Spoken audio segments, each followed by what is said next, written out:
হঠাৎ করে কানে একই গুঞ্জন আসলো, ফেসবুকে ঢোকাই যাচ্ছে না, রাজা ভাইয়া এবং ভেবলি মৌসুমী আপু দুজন নাকি আলাদা হয়ে যাচ্ছে। হ্যাঁ বন্ধুরা, এইরকমই একটা খবর কিন্তু ছড়িয়ে পড়েছে আমাদের সোশ্যাল মিডিয়ায়।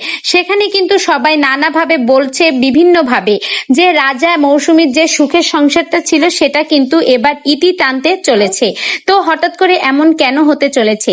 রাজা ভাইয়া এবং মৌসুমী আপুর কিন্তু একটা মিষ্টি মেয়েও আছে, যার নাম রাহামণি। এছাড়াও কিন্তু রাজা ভাইয়া এবং আখি আপুর সংসারেও কিন্তু একটা মেয়ে ছিল, যার নাম রানিয়া। রাজা ভাইয়ার কিন্তু দুটো মিষ্টি মেয়ে আছে। আগে কিন্তু রানিয়া ওর আম্মুর সঙ্গে চলে যায়, বাবার কোনো আদরই পায় না। এবার যদি ভেবলি মৌসুমী আপু আর রাজা ভাইয়া যদি আলাদা হয়ে যায়, তাহলে কিন্তু রাহামণিও আর বাবার আদর পাবে না, সেও কিন্তু বাবার আদর থেকে রানিয়ার মতো বঞ্চিত হবে। তো হঠাৎ করে তারা এই রকম সিদ্ধান্ত কেন নিল, এটাই হচ্ছে বিষয়। হুট করে কি এমন হলো? তারা তো ছিল সুখে দম্পতি, সুখের সংসার ছিল তাদের একটা, কত সুন্দর সাজানো গোছানো তাদের সুখের সংসারটা, দেখলেই ভালো লাগতো। তাদের এই সুখের দম্পতি দেখে কিন্তু অনেকের চোখে কিন্তু টাটাতো। তো মানুষ অনেকেই আছে কিন্তু দেখবেন যে কারো ভালো কেউ দেখতে পারে না। সেই ক্ষেত্রে রাজা ভাইয়া ভেবলি আপুর সুখের সংসারে হঠাৎ করে কার এই রকম নজর পড়লো যে দুজন দুজনের আলাদা হয়ে যেতে হচ্ছে?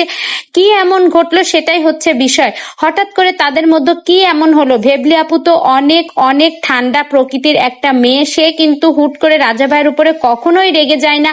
রাজা ভাইয়া যত রকম কথা বলুক, আমি সবসময়ের জন্য বিভিন্ন ভিডিওর মাধ্যমে দেখেছি যে ভেবলি আপু চুপ করে সেটা শোনে এবং হাসি মুখে মেনে নেয়। তো হঠাৎ করে তাদের এই রকম একটা সিদ্ধান্ত নেওয়াতে যেমন আমির কাছে হৃদয় বিদায়ক লেগেছে, তেমনি ফেসবুকেরও কাছে খুবই খারাপ লেগেছে। সবাই কিন্তু এই জিনিসটা নিয়ে খুবই হৃদয় বিদায়ক স্ট্যাটাসই দিচ্ছে। তো হঠাৎ করে এই রকম হওয়ার কি কারণ, এটাই বুঝতে পারলাম না। তো যাই হোক, তারা আবার মিলেমিশে একটা সংসার করুক, এটাই আমরা চাইবো।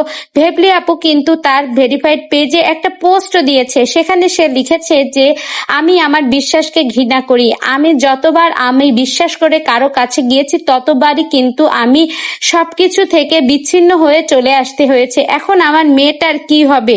সে তার মেয়েকে নিয়ে কিন্তু রীতিমতো ভেঙে পড়েছে। তো এই বিষয়টি নিয়ে আপনাদের মতামত জানান।